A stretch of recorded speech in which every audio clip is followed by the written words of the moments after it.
I've gone and bought a place down on the south coast, very close to where my dear father set off on those D-Day invasions as a 23-year-old man who could have lost his life. And I said to Mike, I said to Mike, I got on very well with him. I said to Mike, I said, what did your dad do during the war, Mike? I said, because my dad was in the Royal Navy. He was on the D-Day invasion. He got torpedoed twice in the Atlantic. If he was anything like you, he probably wasn't anywhere near the fucking thing. He just made it up. Well, I'm just about to get to this. So old MG says, oh, my father was a war hero as well. I said, really?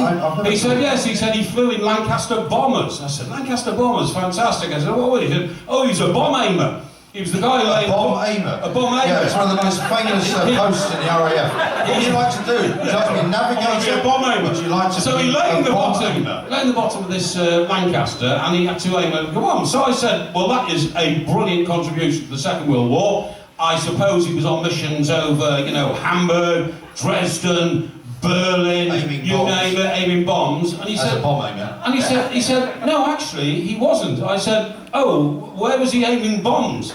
And Mike said, Canada. I said, actually, Mike, Canada were on our side during the Second World War. What was he doing in Canada?